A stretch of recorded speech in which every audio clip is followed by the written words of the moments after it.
예, 오늘은 방금 읽으신 사도행전 19장 1절에서 7절까지의 말씀으로 성령을 알게 되었을 때라는 제목으로 함께 말씀을 나눠보려고 합니다.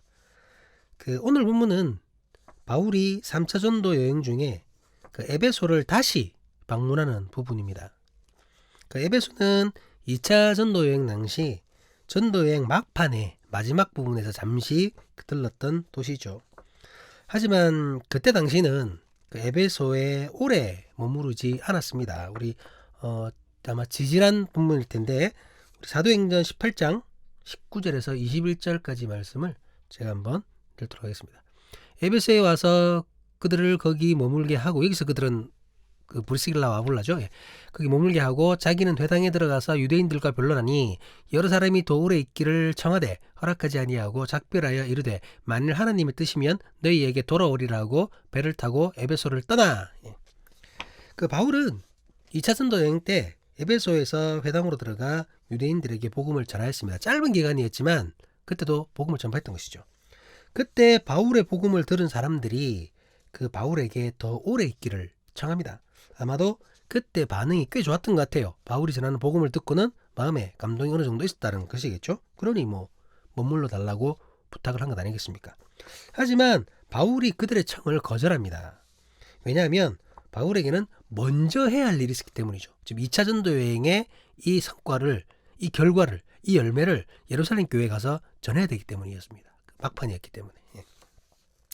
그래서 그는 지금은, 그때 당시 때 지금은 비록 떠나지만 주께서 인도하시면 하나님의 뜻 안에서 다시 방문할 것을 약속합니다.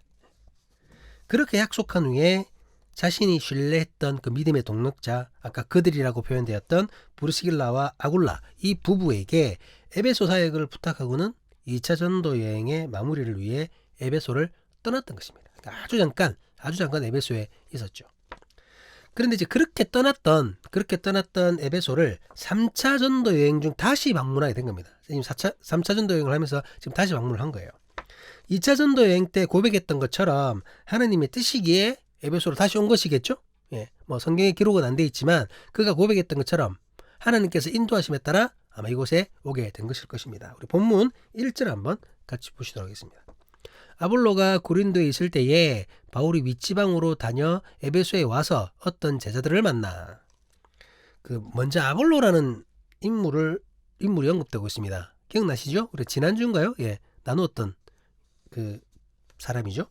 아볼로가 이제 에베소에 없고 고린도에 있을 때에 바울이 에베소에 왔다라는 말이죠. 그러니까 이 말은 바울과 아볼로, 이 두 사람이 서로 엇갈리게 한 명은 고린도에, 한 명은 에베소에 있었다는 겁니다. 이해되시죠? 그러니까 에베소에 있었던 아볼로가 고린도로 가고 아볼로가 고린도로 갔을 때 바울이 에베소로 온 겁니다. 그러니까 두 사람은 만날 수가 없었던 것이겠죠. 본문의 아볼로는 말씀드렸던 것처럼 지난주 본문에서 얘기했던 바로 그 아볼로입니다. 다시 지난주 본문을 살펴보면 누가는 이 아볼로를 이렇게 소개하고 있죠. 사도행전 18장 24절 25절 말씀입니다. 알렉산드리아에서 난 아볼로라 하는 유대인이 에베소에 이르니 이 사람은 언변이 좋고 성경에 능동한 자라. 그가 일찍이 주의 도를 배워 열심으로 예수에 관한 것을 자세히 말하며 가르치나 요한의 세례만 알 따름이라. 이렇게 소개했죠. 아볼로는 헬라파 유대인이죠. 알렉산드리아에서 났으니까. 이집트 도시지 않습니까? 알렉산드리아에서 났으니까 유대인이긴 한데 헬라파 유대인인 거예요. 외국에서 난. 헬라파 유대인으로 학문이 뛰어났고 말을 잘하며 성경에 능통한 사람이었습니다. 그는 일찍부터 주의 도를 배워 예수를 믿는 사람이었습니다. 그러니까 예수를 믿는 사람이었어요. 그리스도인이었어요. 하지만 예수님의 직접적인 말씀이 아닌, 직접적인 가르침이 아닌 요한의 세례, 요한의 가르침만으로 믿음을 가졌던 것이죠. 이해가 되시죠? 그래서 우리가 그때 나눌 때에 이 아볼로의 믿음이 처음에는 불완전했다. 틀린 건 아닌데 부족한 부분이 있었다라고 나누었었죠. 사실 바울의 3차 전도 여행 중간에 갑자기 아볼로에 관한 이야기가 등장하는 것은 뜬금없습니다. 지난주에도 말씀드렸죠. 갑자기 중간에 아볼로로 이상한 얘기가 나왔어요. 바울의 여정을 쭉 쫓아가다가 갑자기 아볼로가 나왔다는 거죠. 그런데 이 뜬금없는 등장이 오늘 본문을 이해하는 것에는 도움을 줍니다. 바울은 그 에베소에서 어떤 제자들을 만나게 되죠. 누가복음에서 제자들이라는 표현은 그 누가복음과 사도행전, 여기서 이제 제자들이라는 표현은 예수님을 따르는 자, 그리스도인을 나타낼 때 사용되는 말이에요. 그러니까 바울이 지금 어떤 그리스도인들을 만났다는 겁니다. 어떤 그리스도인들을. 그런데 보통의 그리스도인이라고 하기에는 이해가 안 되는 부분이 있습니다. 본문 2절 말씀입니다. 이르되 너희가 믿을 때에, 당연히 믿을 때, 예수를 믿을 때는 말하는 거죠. 너희가 믿을 때에 성령을 받았느냐? 이르되 아니라 우리는 성령이 계심도 듣지 못하였노라. 바울이 이 어떤 제자들에게 뭔가 이상한 부분을 느낀 것인지 느닷없이 그들에게 성령을 받았는지를 질문합니다. 그런데 이런 바울의 갑작스러운 질문이 당혹스럽잖아요. 당혹스러운데 그 질문에 대한 이들의 대답은 더 황당합니다. 뭐라고 대답했습니까? 여러분? 그들은 성령의 계심도 듣지 못했다고 합니다. 성령이 있는지 없는지도 모른다는 거예요. 성령을 받지 못했다. 성령을 아는데 우리가 요한의 세례만 받아가지고 성령을 못 받았어요. 이 말이 아니라 성령의 존재 자체를 모른다는 말입니다. 이해가 되시나요? 예수를 믿는 사람인데 성령의 존재를 모른다? 그런 말을 들어본 적도 없다라는 거죠. 그렇다면 이들은 그리스도인이 맞습니까? 맞나요? 아니 우리가 성령으로 인하지 않고는 예수를 주라 고백하지 못한다. 그렇게 우리가 성경에 돼 있잖아요. 이 사람들은 어떻게 예수를 믿는 겁니까? 어디서 누구에게 무슨 말을 듣고 예수를 향한 믿음을 가지게 되었다는 말입니까? 바울은 계속해서 질문할 수밖에 없겠죠. 성령도 모르는 이들의 믿음은 분명히 온전한 믿음이 될 수 없기 때문입니다. 우리 본문 3절 말씀입니다. 바울이 이르되 그러면 너희가 무슨 세례를 받았느냐? 대답하되 요한의 세례니라. 당시로서는 이제 세례를 받았으니까 제자인 거잖아요. 그리스도인이라고 불러줬을 겁니다. 세례를 받았으니까. 그래서 바울은 성령도 모르는 그들이 무슨 세례를 받았는지 그에 대한 질문을 했던 것이죠. 그 질문에 대한 그들의 대답은 요한의 세례였습니다. 본문에서의 요한은 세례 요한을 말하는 것이죠. 바울이 만난 어떤 제자들은 우리가 지난주에 소개했던 아볼로처럼 세례 요한의 세례만을 알았을 뿐이라는 거죠. 앞에서 바울 3차 전도 여행 중간에 뜬금없이 등장한 이 아볼로의 이야기가 오늘 본문을 이해하는 것에 도움을 준다는 말을 했는데 그것은 이를 두고 하는 말이죠. 왜냐하면 아볼로처럼 예수님에 대한 믿음은 있지만 정작 요한의 세례 요한의 가르침만 아는 사람들이 있었다라는 거예요. 들어 있었다라는 거예요. 꽤 있었다라는 거죠. 그런 사람들이. 그럴 수 있었다는 얘기입니다. 예. 그런데 이 어떤 제자들은 아볼로처럼 요한의 세례를 말하고 있지만 또 아볼로와는 또 다른 부류의 제자였음이 분명합니다. 그러니까 또 달랐다는 거예요. 왜냐하면 이들은 지금 성령을 모른다고 말하고 있습니다. 성령을 모른다고. 그런데 세례 요한은 여러분 분명히 성령에 대한 증거를 했거든요. 세례 요한의 가르침에는 성령에 관한 것이 있습니다. 우리 한번 누가복음 3장 16절 말씀을 같이 한번 보시도록 하겠습니다. 요한이 모든 사람에게 대답하여 이르되 나는 물로 너희에게 세례를 베풀거니와 나보다 능력이 많으신 이가 오시나니 나는 그의 신발끈을 풀기도 감당하지 못하겠노라. 그는 성령과 불로 너희에게 세례를 베푸실 것이요. 성령을 얘기하지 않습니까? 세례 요한은 자신은 물로 세례를 베풀지만 자신보다 능력 많으신 이가 뒤에 오시는데 그분은 성령과 불로 세례를 베푸실 것이라고 확실하게 전하고 있습니다. 여러분. 확실하게 전하고 있어요. 성령을 말하고 있습니다. 그런데 그런 세례 요한의 가르침, 세례 요한의 세례를 받은 이들이 성령의 계심도 듣지 못했다? 참으로 희한한 상황인 거죠. 이상한 상황인 거죠. 그렇다면 이들은 예수의 가르침도 모르지만 요한의 가르침만으로 말씀을 전했던 이 아볼로와는 또 다르다라는 거예요. 그러니까 세례 요한의 세례를 받았다고는 하지만 그 세례 요한의 가르침마저도 제대로 알지 못하고 있는 겁니다. 이해되시나요? 세례 요한의 그 가르침, 세례 요한의 세례도 영어정정하게 알고 있는 거예요. 이 사람들은. 그러니까 아볼로는 성경에 능통한 자라고 했잖아요. 근데 그와는 다르다라는 거죠. 이전의 아볼로보다 더 불완전한 믿음을 가지고 있었다라는 말입니다. 그런데 이런 일은 당시로서는 여러분 충분히 있을 수 있는 일입니다. 이걸 지금 오늘날에 지금 우리의 개념과 생각에서는 안 되겠죠. 오늘날과는 전혀 다른 환경에서 가르침과 배움이 이루어졌습니다. 지금처럼 책이 흔한 게 아니잖아요. 내가 책을 만들고 싶다고 막 책을 찍어낼 수 있는 것도 아니잖아요. 지금은 1인 출판사도 가능하거든요. 저도 만들 수 있습니다. 돈만 있으면. 허가받고. 영상이나 녹음 등으로 기록을 명확하게 할 수 있는 것도 아닙니다. 우리 강의 시간에 죄송합니다.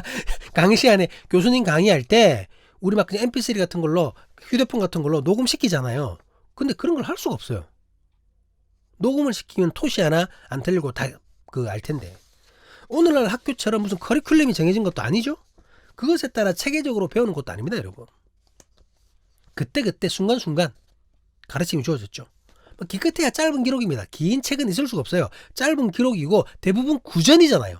입에서 입으로. 세례 요한의 세례를 아는 자들이 세례 요한에게 직접 배우고 직접 세례를 받은 것이 아니잖아요. 지금 여기서 세례 요한의 세례만을 안다라는 사람들은 세례 요한에게 그것을 배운 것이 아니라 세례 요한의 제자들에게. 우리가 지난주에 살펴봤죠. 세례 요한이 제자들에게 얘기했잖아요. 내가 전하는 자이고 내가 전하는 자가 예수 그리스도이심을 말해야 될 이가 또 너네들이다 하고 그렇게 제자들에게 얘기하지 않습니까? 그러니까 세례 요한의 제자들도 예수님의 제자들처럼 디아스포라가 되어서 세상에서 그 말씀을 전했다는 겁니다. 그들은 세례 요한의 제자들 혹은 그 제자의 제자 그렇게 전달된 세례 요한의 가르침을 배웠다라는 겁니다. 세례 요한의 제자가 어떠한 가르침을 주면 그것이 진짜 요한의 가르침이 맞는지 아닌지 검증할 방법도 없어요. 그렇잖아요. 내가 세례 요한을 본 적이 없는데, 내가 들은 적이 없는데, 내가 세례 요한의 그 가르침을 직접 들었다면 제자라는 사람들이 와서 엉뚱한 소리를 할 때 그거 아니던데 하고 알 수 있지만 그게 아닌 거예요. 그러니 그 과정에서 빠진 부분이 있을 수 있고 변형된 부분이 있을 수 있다는 겁니다. 혹시나 말이 제대로 전달되었다 하더라도 말하는 자의 뉘앙스에 따라 전하는 바가 달라질 수 있잖아요. 그렇잖아요. 아, 너 참 예쁘네. 이거와 이거 예쁘네. 다르잖아요. 말하고 듣는 중에 오해 있는 부분이 있을 수도 있다는 겁니다. 그러니까 같은 세례 요한의 세례라고 하더라도 믿음은 다른 모습일 수 있습니다. 그렇죠? 예수님의 가르침도 마찬가지겠죠. 그래서 순례자들은 자기가 전도했던 곳에 다시 가서 점검하고 또 한번 재가르침이 교육되는 거, 재교육이 이루어지는 게 중요하다는 겁니다. 바울도 그런 일을 했고요. 어쨌든 그 신학자 중에는 이 제자들, 지금 우리 바울이 만났다는 이 제자들이 성령을 모르는 것이 아니라, 조금 엉건한 사람들이죠. 성령을 모르는 것이 아니라 성령을 받은 적이 없음을 그렇게 표현했다라고 얘기하는 사람도 있습니다. 반대 입장에서 조금 급진적인 사람들은 아예 그리스도인이 아니라고 주장하는 사람도 있습니다. 본문에서 제자들이라고 표현했고 믿음이라고 표현했지만 이 사람들은 예수를 믿는 것이 아니었어 라고 얘기하는 사람도 있습니다. 그러니까 어떤 것이 맞든지 간에 그 어떤 제자들의 믿음은 온전한 것이 아니죠. 온전한 것이 아니며 아볼로와는 다르지만 아볼로처럼 불완전한 것이었음은 분명한 사실입니다. 그렇기 때문에 이들에게는 제대로 된 가르침이 분명히 필요하겠죠. 본문 4절 말씀입니다.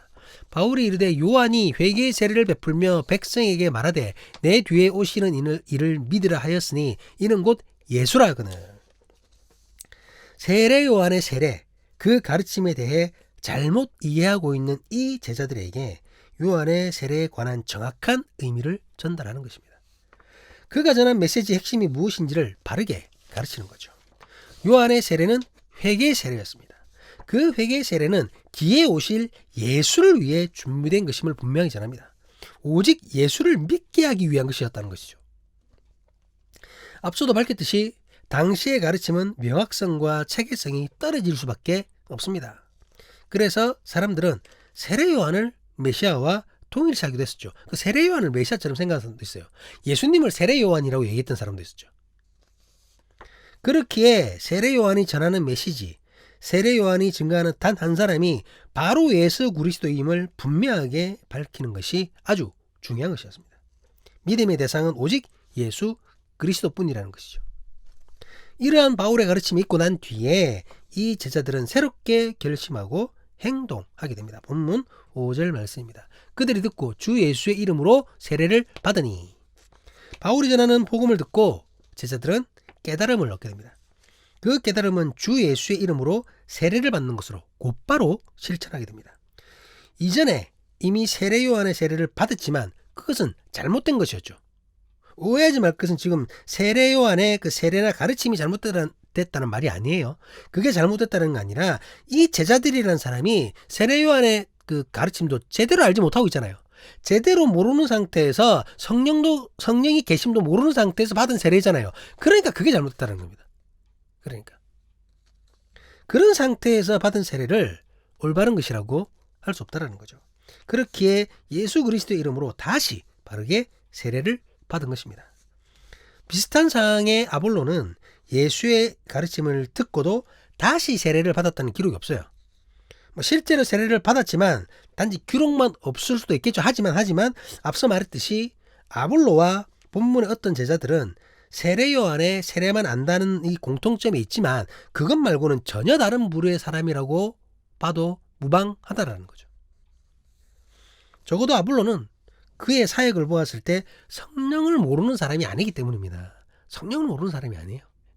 성경에 능통한 사람이었고 그가 가르칠 때에 돌아오는 사람들이 있었거든요. 성령의 역사가 있었습니다. 단지 예수의 가르침을, 직접적인 가르침을 모르는 부족한 믿음이 있었다는 거죠. 그러니 성령을 아예 몰랐던 어떤 제자들과는 똑같을 수가 없어요. 어쨌든 제자들은 자발적으로 세례를 받았습니다. 그렇게 제자들이 예수 그리스도의 이름으로 세례를 받았을 때 바울에게서 처음 들었던 성령이 그들에게 임하시게 됩니다. 본문 6절 7절 말씀입니다. 바울이 그들에게 안수하매 성령이 그들에게 임하심으로 방언도 하고 예언도 하니 모두 12사람쯤 되니라. 제자들이 이전과 달라진 것은 몰랐던 성령을 알게 된 것이었죠.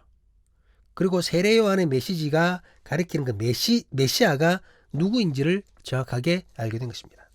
알게 된 것을 바탕으로 그들이 다시 예수의 이름으로 세례를 받았을 때 성령께서 임하신 것입니다. 그들은 성령께서 주신 방언과 예언으로 온전하게 알게 된 성령을 체험하며 온전한 믿음으로 나아갈 수 있게 되었던 것입니다. 오늘 말씀의 제목은 성령을 알게 되었을 때입니다. 오늘 본문에 나타난 어떤 제자들은 예수를 믿는다고 하면서도 성령을 알지 못했던 사람입니다. 이상한 상태죠. 그들이 알고 있는 세례는 요한의 세례뿐이었습니다. 정황상 세례 요한의 세례마저도 제대로 아는 것이 아닌 것으로 보입니다. 그런데 그런 제자들이 바울을 통해 성령을 알게 된 것이죠. 세례 요한의 메시지, 그 증거하는 단 한 사람이 바로 예수 그리스도이심을 알게 된 것입니다. 그 예수로 말미암아 물이 아닌 성령과 불의 세례가 주어진다는 것을 알게 되었습니다. 제자들은 깨달음 뒤에 머뭇거리지 않았고 즉시 예수의 이름으로 세례를 받았습니다. 그리고 드디어 성령이 제자들에게 임하시어 방언과 예언의 표적까지 나타내 주셨던 것입니다. 결국 이 제자들이 불완전한 믿음에서 온전한 믿음으로 성장할 수 있었던 것은 성령을 알게 되는 것에서 시작된 겁니다. 성령을 알게 되는 것. 성령을 알게 되어 그 성령을 구했던 것이죠. 알아야 구할 거 아닙니까? 그 존재 자체를. 구했던 성령이 예수의 이름으로 제자들에게 임했던 것입니다. 이처럼 안다라는 것은 너무나도 중요합니다. 믿음의 시작은 아는 것에서부터 출발하는 것이라고 말할 수 있습니다. 예수님은 영생을 얘기할 때도 아는 것이라고 말씀하셨습니다. 요한복음 17장 3절 말씀입니다. 영생은 곧 유일하신 참 하나님과 그가 보내신 자 예수 그리스도를 아는 것이니이다. 하나님과의 관계, 예수님과의 관계도 결국은 서로 아는 것이라고 선언하십니다. 요한복음 10장 14절 15절 말씀입니다. 나는 선한 목자라. 나는 내 양을 알고 양도 나를 아는 것이 아버지께서 나를 아시고 내가 아버지를 아는 것 같으니 나는 양을 위하여 목숨을 버리노라. 구약의 선지자 호세아도 하나님을 아는 것에 대해 강조하였습니다. 호세아 6장 3절 말씀입니다. 그러므로 우리가 여호와를 알자. 힘써 여호와를 알자. 그의 나타내심은 새벽빛 같이 어김없나니 비와 같이 땅을 적시는 늦은 비와 같이 우리에게 임하시리라 하니라. 사랑하는 사람의 교회 신앙 공동체 여러분, 우리는 삼위일체의 하나님을 바로 알아야 합니다. 삼위일체 하나님을 바로 알기 위해 무릎 꿇고 겸손하게 말씀 앞으로 나아가야 합니다. 말씀을 읽고 말씀을 묵상하고 말씀을 적용하고 말씀에 따라 기도하여야 합니다. 그렇게 주님을 알아가야 된다는 거죠. 주님을 바로 아는 것이 바로 우리의 믿음이며 영원한 생명에 나아가는 길이고 참된 소망의 근원임을 고백합니다. 주께서 우리를 아시는 것처럼 주님을 올바로 알아가는 우리 길을 주님의 이름으로 간절히 기도합니다. 말씀을 통해 아버지 하나님을 알고 독생자이신 예수님을 알고 도우시는 자 성령님을 바로 아는 우리가 되기를 주님의 이름으로 간절히 기도합니다. 그 아는 것을 통해 충만함으로 정결함으로 온전함으로까지 나아갈 수 있는 우리의 길, 주께서 기뻐하시는 사람이 신앙 공동체의 길, 지금도 신령과 진정으로 예배하는 모든 예배자의 길, 주님의 이름으로 간절히 간구합니다. 주님을 아는 것, 성령을 아는 것, 이것이 곧 우리 믿음의 시작입니다. 기도하시겠습니다.